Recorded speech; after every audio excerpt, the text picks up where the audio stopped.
Halo, saya Justin Stewart Leonardo akan membahas kelanjutan materi Fisika kelas 10, masih di bab 8, yaitu tentang usaha dan energi. Pada video kali ini kita akan membahas subbab 8.3 mengenai cara menghitung usaha dari grafik F terhadap X. Langsung saja, mari sama-sama kita mulai, dan kita simak pembahasan berikut ini. Pertama, kita akan belajar cara menghitung usaha dari grafik F terhadap X. Sebelumnya, kita telah membahas usaha oleh gaya konstan. Usaha yang dilakukan oleh gaya konstan ini dapat kita hitung dengan persamaan berikut. W sama dengan F kali delta X. Di mana delta X-nya itu kalau kita urai, ini merupakan posisi akhir dikurangi posisi awal. Kalau kita gambarkan secara grafis, gambar grafiknya akan seperti ini. Nah, ini adalah grafik F. Nah, F ini putus-putus ke sini ya. Dan F ini bekerja sepanjang X1 sampai X2. Nah, kalau kita perhatikan, F dan delta X ini, kalau kita kalikan ya, ini akan sama dengan luas raster atau luas daerah yang diarsir di bawah kurva F, yaitu luas persegi panjang, di mana F-nya itu adalah lebarnya dan delta X atau X2 kurang X1 ini adalah panjangnya. Sehingga kita dapat menyimpulkan bahwa usaha total itu sama dengan luas di bawah kurva fx. Akan tetapi, untuk menghitung luas usaha dari grafik, tidak melulu grafiknya teratur seperti ini. Bisa saja grafik F yang diketahui pada soal itu adalah grafik yang lengkung misalnya. Nah, hal itu disebabkan oleh gaya yang berubah. Untuk itu, kita juga akan mempelajari bagaimana grafik usaha oleh gaya yang berubah. Nah, kalau kita perhatikan gambar grafik ini fx dan x. Kalau kita diberikan kurva F yang lengkung seperti ini yang warna merah, bagaimana cara kita menentukan luas bawah kurva ini? Nah, caranya itu seperti ini. Kita ambil satu partisi persegi panjang, misalnya yang warna hijau tebal ini, dengan panjangnya sebesar fx dan lebarnya sebesar delta x, maka kita hampiri luas di bawah kurva yang warna merah ini sebagai delta A. Jadi delta A itu sama dengan fx. Fx itu panjang, delta x itu lebar ya. Delta itu adalah partisi kecil dari luas. Nah, kita hampiri sehingga dia memenuhi daerah di bawah kurva ini. Dan delta W-nya itu akan sama dengan fx dikali delta x.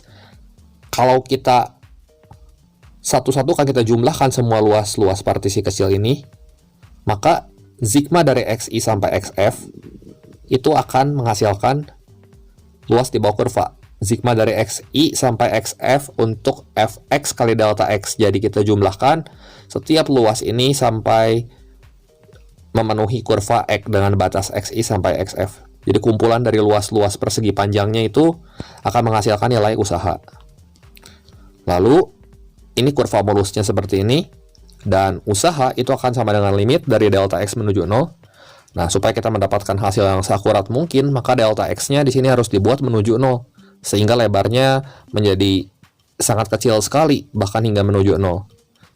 Nah, limit dari sigma fx delta x ini tuh sama dengan integral dengan batas bawahnya xi dan batas atasnya xf, yaitu sepanjang xi sampai xf, untuk kurva f yang ini terhadap x.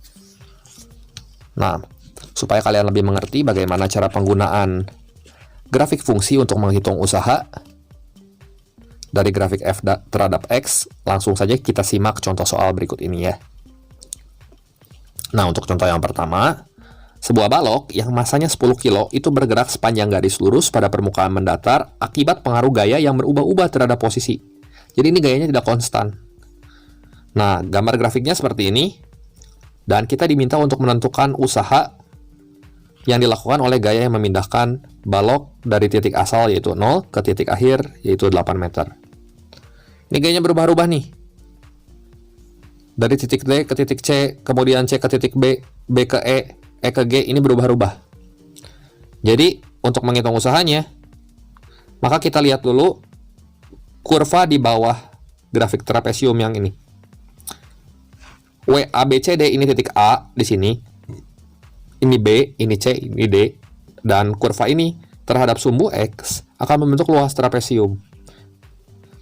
kalau misalnya kurvanya seperti ini, kita bisa langsung cari luasnya tentunya ya.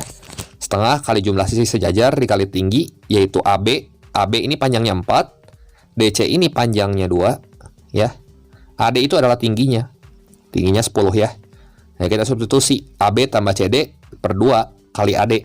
Jadi 6 per 2 kali 10, itu 30 Joule. Nah, usaha ini bernilai positif karena grafiknya berada di sumbu X. Meskipun gayanya berubah-ubah, kita tahu bahwa luas bawah kurva ini membentuk luas trapesium. Jadi kita tidak perlu mencari persamaan garisnya satu per satu dan mengintegralkan setiap kurva ini. Tapi kita bisa langsung menghitung dengan rumus bangun datar yang telah kita ketahui. Kemudian, kita akan menghitung juga usaha dari titik B ke titik E. Di sini luas di bawah kurva BE itu sama dengan 0. Sehingga nilai dari usaha dari titik B ke titik E juga 0. Kan ini berimpit ya. Dia nggak punya luasnya. Nggak punya luasan di bawah kurva. Dan untuk WEFG ini akan membentuk segitiga siku-siku. Nah, kita cari luas segitiga siku-siku EFG. Alasnya 2, tingginya 6. Tapi jangan lupa kita kasih tanda negatif karena luas segitiga ini berada di bawah sumbu X. Jadi setengah kali alas kali tinggi.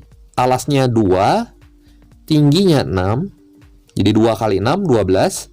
Dibagi 2, yaitu 6. Tapi kita kasih tanda negatif. Karena berada di bawah sumbu X sekali lagi. Sehingga usaha totalnya itu adalah jumlahan dari luas-luas yang ini. Karena ditanyanya itu adalah usaha yang dilakukan oleh gaya untuk memindahkan balok dari titik asal yaitu 0 ke titik 8 meter. Nah, kita jumlahkan, W total sama dengan WABCD 30. Kita udah dapat WBE-nya 0 tambah WEFG-nya negatif 6. Kalau kita hitung hasilnya adalah 24 Joule. Seperti itu. Nah, sekarang untuk contoh soal yang kedua. Grafik gaya F yang bekerja pada sebuah partikel terhadap perpindahannya, yaitu delta X. Perpindahannya X di sini digambarkan seperti pada gambar grafik ini ya. Nah, besar usaha oleh gaya F pada selang X sama dengan 0 sampai X sama dengan 3. 3 tuh di sini mungkin. Itu adalah titik-titik. Jadi kita ditanya berapa nih usahanya dari 0 sampai 3. Kalau 0 sampai 2 segini, luas yang di arster warna biru ini. Kalau 3 tentu, kalau sampai 3 tentu luasnya akan bertambah besar. Ya, karena batasnya nambah. Jadi ruas arsirannya nambah gitu. Tapi kita harus tahu dulu nilai konstanta K-nya. Ini merupakan grafik parabola lengkung yang terbuka ke atas. Buat cari nilai K-nya, kita substitusi. Kalau X-nya 2, F-nya berapa? F-nya 4 ya, sini ya. X-nya 2, F-nya 4. 4 sama dengan K dikali 2 kuadrat. 4 sama dengan K kali 4, kita peroleh nilai K-nya 1. Nah, kita udah dapat nih, grafik F terhadap X itu adalah 1X kuadrat. Nah, untuk penyelesaiannya kita integralkan. Karena kita ditanya pada batas X-nya 0 sampai 3, maka W sama dengan integral dengan batas bawah 0, batas atasnya 3. Gitu. Nah, F-nya itu adalah X kuadrat ya. Kan 1X kuadrat di sini. Jadi integral dengan batas bawah 0, batas atas 3 dari X kuadrat dx. Pangkatnya nambah 1, jadi X pangkat 3. Dikali konstantanya, ini adalah koefisien dari X pangkat 3, maaf maksudnya 1 per nilai pangkatnya. Karena pangkat 3 di sini pangkat 3 juga. Jadi 1/3 kali X pangkat 3 dengan batas bawah 0 dan batas atas 3. Nah, kita substitusi batas atasnya dulu. Jadi 1/3 dikali dalam kurung 3 pangkat 3 dikurangi 0 pangkat 3. Kan koefisien bisa dikeluarin ya 1/3-nya. Jadi 1/3 dikali 27 dikurangi 0. 27 kurang 0 itu 27 dibagi 3, 9 ya. Jadi kita peroleh nilai W-nya 9 Joule gitu. Oke, mungkin demikian saja pembahasan singkat kali ini mengenai cara menghitung usaha dari grafik F terhadap X. Nah, berikut ini ada 2 soal latihan yang bisa kalian screenshot untuk kalian coba. Ini kalian silahkan tentukan kecepatan benda ketika berada saat posisinya X sama dengan 11 meter. Dan yang ini kalian juga diminta untuk menentukan kecepatan saat X-nya 12 meter. Tentunya untuk menentukan kecepatan, kalian bisa menghitung dulu usaha yang dihasilkan oleh grafik F terhadap X ini. Silahkan dicoba, jangan lupa klik like dan subscribe channel ini jika kalian rasa video ini bermanfaat. Terima kasih untuk perhatiannya, sampai jumpa di video saya yang berikutnya.